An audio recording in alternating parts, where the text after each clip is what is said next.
Ladies, gawin niyo ito para laging nasasabik ang lalaki sa'yo.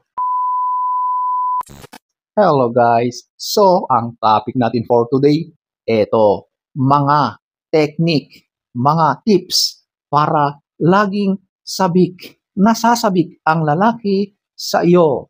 So, kung gusto mong malaman ang mga ito, panoorin mo ang video na ito. So, without further ado,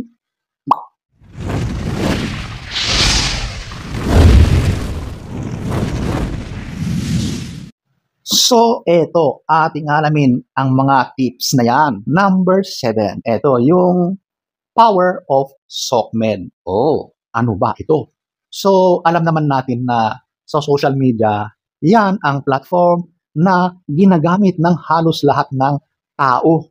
Mag-post ka ng mga larawan mo or mga videos mo or kung anong eme-eme mo dyan sa SOCMED mo. At make it sure na nakikita niya yung mga pinopost mo. Oh, di ba? Sure naman na talagang sinusubaybayan niya yan. Sa mga ganyang mga gagawin mo, kapag nakikita niya yung mga updates mo sa SOCMED, nako, namimiss ka ulit niyan. Nasasabik na naman siyang makita ka personally. Okay? Dahil sa mga ganyang ginagawa mo, effective yan para mapasabik ang lalaki. Number 7. Number 6. Mag-iwan ng mga bagay-bagay or anything. Ano ba ito?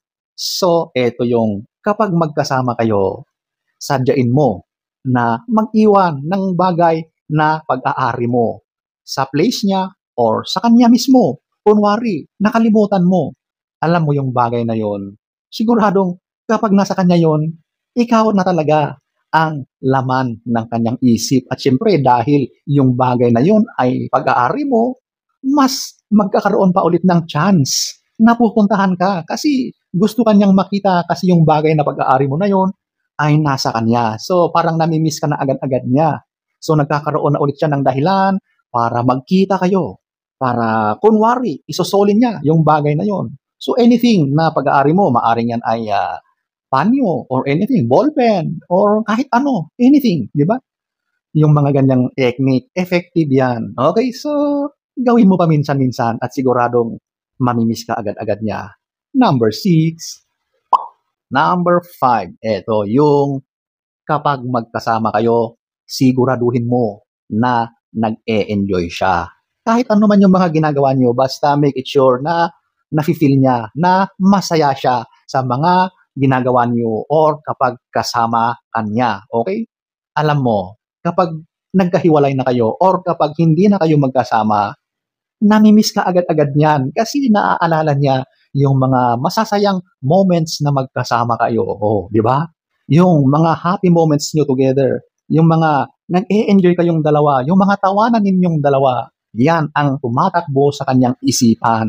At siguradong lagi siyang nasasabik na makita kang muli. So, yan ang magandang technique na gawin mo. Just make it sure na kapag magkasama kayo, happy siya, nag-e-enjoy siya. Okay? Number 5. Number 4. Ito, yung matuto kang tumanggi. Oh, alam nyo, kapag lagi ka na lang sumasang-ayon sa sinasabi ng lalaki or lagi ka na lang oo sa mga sinasabi niya, parang nawawala yung nararamdamang thrill ng lalaki pagkasama ka. Kasi parang napakadali na ang lahat eh. Kapag may sinabi sa iyo, sumusunod ka agad-agad. Kapag may hinihingi sa iyo, ibinibigay mo agad-agad. Wala man lang kahirap-hirap, walang pagtanggi, di ba? Kaya, subukan mong tumanggi.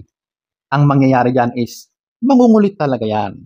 Magpipilit yan. Kasi tinatanggihan mo siya eh. Umaayaw ka. So, ang tendency niyan is talagang susuyuin ka. Parang mas lalo siyang nag-e-effort para makamit or ma-achieve yung bagay na gusto niya. Kaya ladies, tumanggi. Huwag laging oo ng oo. Okay? Effective yan. Siguradong mas manggigigil yung lalaki sa iyo. Mas masasabik yan. Promise. Number 4. Number 3. Ito, magpakipot. Effective ulit ito. Alam nyo, ang mga lalaki, gustong-gusto nila na na-challenge sila. Gusto nila na nahihirapan sila ng konti bago makamit ang isang bagay. Okay? Kaya huwag na huwag kayong bumibigay agad-agad. Ladies, okay? Konting pahirap sa mga lalaki para kapag dumating na yung punto na nakuha ka na niya, talagang ikaw ay kanyang iingat-ingatan, itre-treasure kanya. Alam nyo, ang mga lalaki, kapag ang isang bagay ay nakuha ng dumaan sa hirap, maraming pinagdaanan bago makuha ang isang bagay na yan, kapag nakamit niya na yung bagay na yun, siguradong yan ay kanyang iingatan. Yan ay kanyang magiging treasure. Okay? Hindi yan basta-basta mawawala sa kanya. Pero kapag yan ay ibinigay sa kanya or nakuha niya na walang kahirap-hirap, wala yon. Kahit mawala pa yan sa kanya, okay lang. Parang walang halaga, walang paghihirap, walang kwenta. Ganon ang feeling ng lalaki kapag napakadaling kunin. At ganon din sa inyo bilang mga kababaihan. Kaya magpakipot ka. Huwag agad-agad bumigay. Okay? Number 3. Number 2. Ito, yung hayaan mo siyang mag-antay. Okay? Ano ang tinutukoy natin dito? Ito, yung pakikipag-communicate ulit. Example, sa mga text, sa mga chats, sa pakikipag-usap sa telepono. Hayaan mo, kapag nag-chat or nag-text siya sa'yo, huwag mong ipakita na inaantay mo or sabik na sabik ka rin sa kanyang mga mensahe. Paminsan-minsan, pigilan mo yung pakiramdam mo na yan. Ibig sabihin ay kung nag-text man siya, mamaya mo agad yan i-reply. Tiis-tiisin mo. Kasi ang lalaki, kapag nakikita niya na bakit dati ay nagre-reply ka agad-agad or binabasa mo, nasisin agad yung mga messages niya. Bakit ngayon? Bakit parang dinededma mo na siya, di ba? Kapag nag-reply ka man, ay inaabot ng 1 oras or higit pa. Minsan kapag tumatawag siya sa iyo, hindi mo agad-agad yan nasasagot at ang bagsak, miss call na, di ba? Ang mga ganyang technique, effective yan para yung lalaki ay talagang masasabik siya sa iyo. Kasi hindi yan papayag na hindi niya malaman ang mga dahilan mo kung bakit bigla-bigla ka na lang nagbago. Yung dati mong pakikitungo sa pakikipag-usap ay tila na bago. Okay? So, siguradong pupuntahan ka ulit niyan para alamin kung bakit ano na ang nangyayari. Di ba? So, effective yan. Masasabik yan. Mamimiss ka na agad-agad niyan. Promise. Number 2. Number 1. Eto, yung itigil mo na ang pakikipag-usap or communication. Siguro magkarelasyon na, magjowa, pwedeng nagliligawan pa lang. Pero isang magandang technique ito, yung stop ka muna sa pakikipag-usap sa kanya. Alam mo, kapag ginawa mo ito, matri-trigger yung lalaki. Kasi hindi siya sanay na hindi ka nakikipag-communicate sa kanya. Maaring mag-aalala yan. Or talagang mapapaisip yan kung bakit bigla-biglaan na lang na tumigil ka sa pakikipag-communicate sa kanya.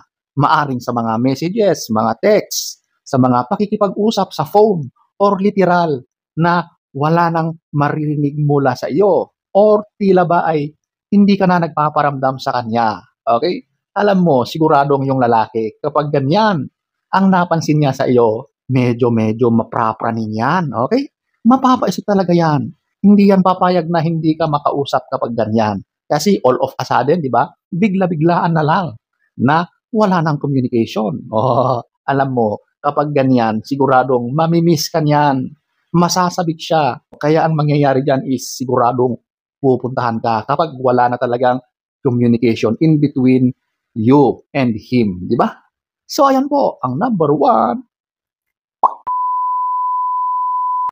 So, ayan po ang ilang mga tips or technique para laging nasasabik sa iyo ang lalaki. So, sana ay nagustuhan nyo ang ating topic for today. Next story time. Don't forget to subscribe.